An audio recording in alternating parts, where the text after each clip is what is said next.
O ministro da Economia, Paulo Guedes, defendeu nesta quinta-feira a criação de um novo regime trabalhista. Nesse modelo, haveria menos direitos para reduzir o custo da contratação para as empresas, mas contaria com mais empregabilidade para jovens. No entanto, para não atrapalhar a tramitação da mudança no regime de aposentadorias, Guedes disse que essa mudança não será proposta ao mesmo tempo em que a reforma da Previdência, ou seja, ficaria ali para o próximo semestre, se não mais. De acordo com o ministro, a legislação trabalhista atual é um conjunto fascista de leis ultrapassadas que não serviriam mais para garantir o emprego dos mais jovens. Guedes enfatizou ainda que mais de 46 milhões de trabalhadores brasileiros estão na informalidade atualmente devido aos altos encargos que incidem sobre a folha de pagamento das empresas. Vera Magalhães. É a tal carteira verde e amarela, né? Um projeto da campanha do Bolsonaro, simplificar ainda mais a contratação. Ele foi questionado bastante durante a campanha se isso significaria perda de direitos. Ele disse que seria nenhum direito a menos, que não iria suprimir férias, nem 13º, nem nenhum desses direitos maiores, como chegou a aventar, por exemplo, o general Mourão, numa daquelas declarações que deram muito ruído. Silvio, ele tem na equipe, o Paulo Guedes, o Rogério Marinho, que hoje está como secretário da Previdência, mas que foi o relator da reforma trabalhista do Michel Temer na Câmara. Ele já está levantando uma série de novas alterações que precisariam ser feitas na CLT. Então ele diz, para quem conversa com ele, que é uma das suas atribuições, será uma das suas atribuições passada à Previdência, também fazer a fase 2 da reforma trabalhista. Então, tudo aquilo que não foi mexido na reforma anterior deve sofrer alterações agora. Isso causa aí uma perplexidade nos setores do trabalho, que temem aí uma perda de direitos. Hoje mesmo teve uma reunião do vice-presidente Hamilton Mourão com a CUT, os sindicatos devem reagir, mas é algo que eu acho estranho o Paulo Guedes trazer para a mesa neste momento, porque eu acho que não ajuda a tramitação da reforma da Previdência. Se não é para agora, se é para depois da Previdência, para que colocar o carro adiante dos bois, trazendo esse assunto à mesa, um assunto que é bastante polêmico e que pode servir para engrossar o discurso da oposição de que o governo quer suprimir direitos dos trabalhadores. Eu acho uma tática pouco inteligente e acho que mostra um pouco que falta a articulação política neste momento no governo. É um momento um pouco delicado. A gente vai falar depois da situação de saúde do presidente Bolsonaro, que é um condicionante para que se destrave a articulação política, para que se definam os detalhes da reforma da Previdência e para que o projeto vá, enfim, à Câmara. Paulo Guedes falou nisso hoje, falou agora entre um prazo entre 19 e 21 de fevereiro para o projeto e a Câmara. Mas se ele depende de um aval do presidente, isso fica um pouco, essa data está sendo postergada. Já se falava no início de fevereiro, foi postergada para o dia 15, agora se fala de 19 a 21, porque não se tem certeza sobre quando o Bolsonaro vai estar de volta ativa. Então, com tantas variáveis já incertas, não entendo por que trazer à baila questões trabalhistas nesse momento. Achei que foi uma bola fora. Daqui a pouquinho a gente traz as últimas informações sobre o estado de saúde do presidente Jair Bolsonaro. Um boletim médico foi divulgado há pouco pelo Hospital Albert Einstein, mas antes seguimos aqui na discussão sobre a reforma da Previdência. Paulo Guedes também se manifestou a respeito da Previdência dos militares.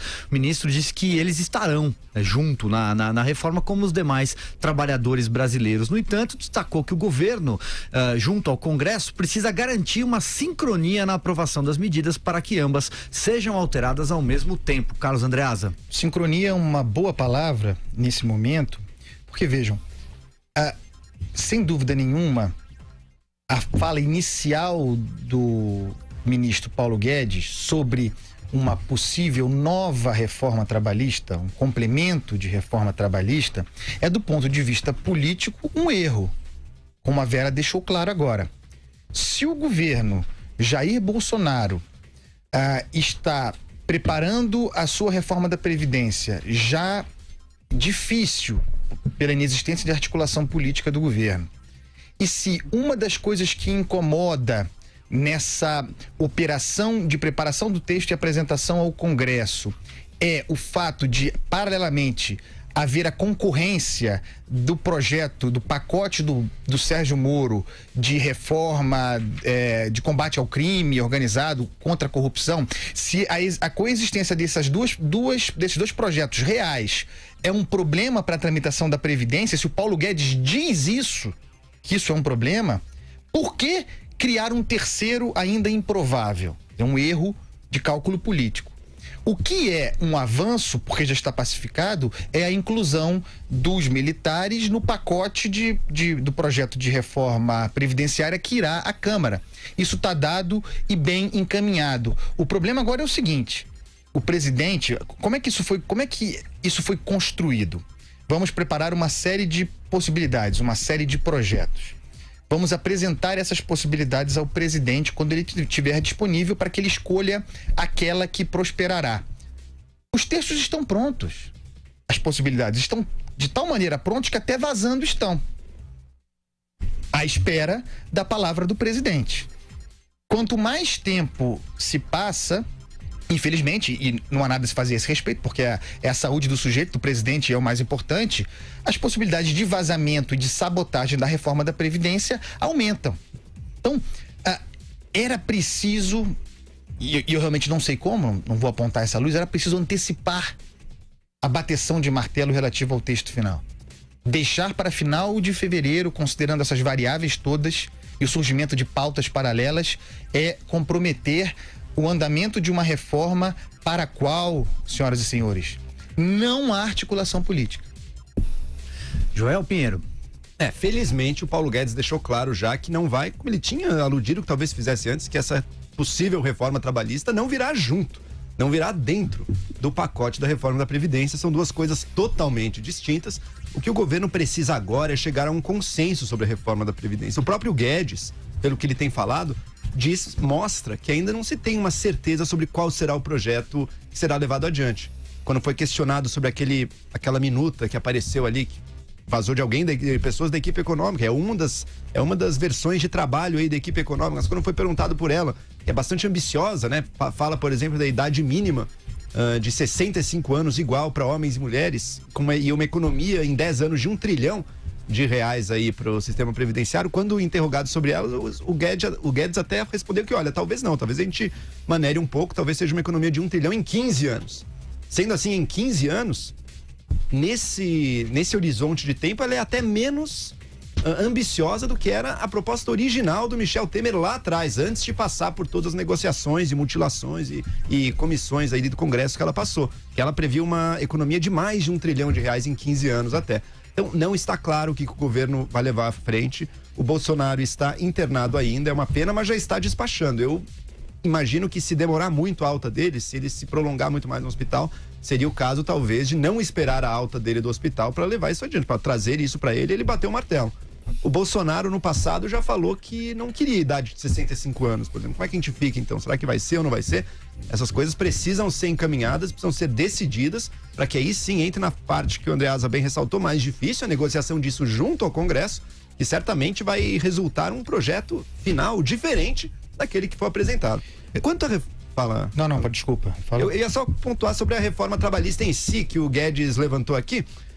Faz sentido você querer aumentar a autonomia dos trabalhadores na negociação com seus patrões, nas negociações com os empregadores. Lembrando que ela é uma reforma que ela torna opcional ou não o trabalhador estar na CLT, mas ela não tira os direitos constitucionais dos trabalhadores. Então, 13º, férias, um monte de coisas aí que não dependem só da CLT. Estão na Constituição, são inclusive o 13º, por exemplo, cláusula pétrea, nada pode mudá-lo, mas que traria mais flexibilidade na negociação. A meu ver, me parece fazer sentido, no caso de trabalhadores de renda mais baixa, permitir uma maior autonomia nas negociações coletivas dos sindicatos.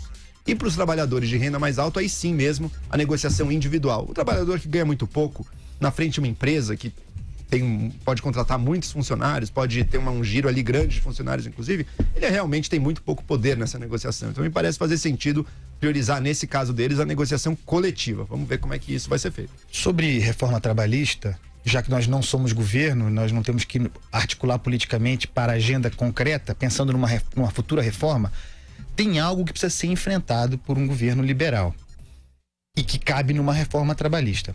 É a estabilidade do servidor público. Esse é um ponto decisivo e é um gatilho para crescente pressão fiscal sobre os governos. Não poder demitir. Não poder mandar embora servidores.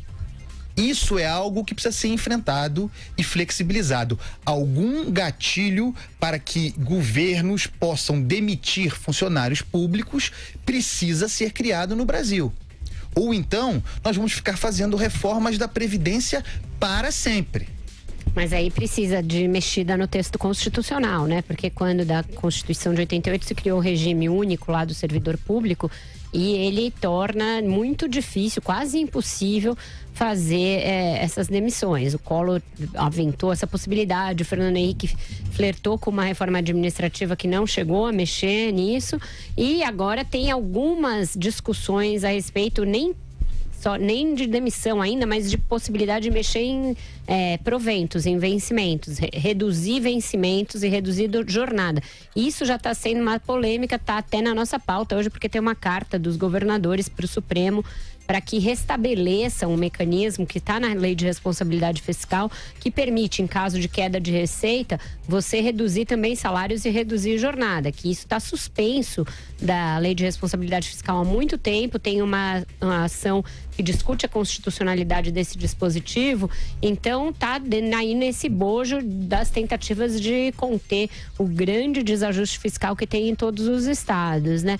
Mas voltando na questão da reforma trabalhista, o Rogério Marinho me disse que quando ele chegou para relatar esse projeto, ele entrou junto com a Previdência. O Temer mandou os dois concomitantemente. E a reforma trabalhista do Temer era muito pouco ambiciosa porque eles estavam focados na Previdência. Como ficou uma grande celeuma na Previdência, ele ficou correndo meio solto, sem cobertura da imprensa e sem marcação dos sindicatos. Então, o que ele pôde fazer? Na ocasião, ele aumentou ali o projeto, era um projeto tímido e ele colocou muitos artigos, fez uma reforma bem mais ampla do que a que tinha sido mandada pelo governo originalmente. Isso passou abaixo do radar, ele conseguiu maioria, aprovou na comissão, aprovou no plenário antes do caso Joesley, do caso JF eclodir. Então, naquela época, a reforma trabalhista se beneficiou de ter entrado ao mesmo tempo que a da Previdência. Nesse caso agora, e tem uma necessidade real de se aprovar a reforma da Previdência o mais rápido possível, mandar as duas concomitantemente me pareceria um erro aí de estratégia. O Rodrigo Maia cobrou bastante isso, né? A gente vai falar disso também, né, Silvio? Exatamente. E lembrando, só apontando rapidinho aqui, que a reforma que se passou no governo Temer conseguiu reduzir de uma maneira substancial a indústria do processo trabalhista, né? Os novos processos trabalhistas caíram, se eu não me engano, 50% aí, e que no Brasil é uma verdadeira máquina, né? A pessoa imediatamente ao ser demitida já chega muitas vezes o advogado trabalhista ali tentando convencê-la a entrar na justiça, porque era totalmente sem custo. Não quer dizer que tenha que zerar isso, o processo trabalhista tem que continuar existindo, as injustiças estão aí, mas isso ter se tornado uma indústria estava muito superdimensionado, o Brasil era um ponto fora da curva, agora é um pouco menos aberrante nesse sentido.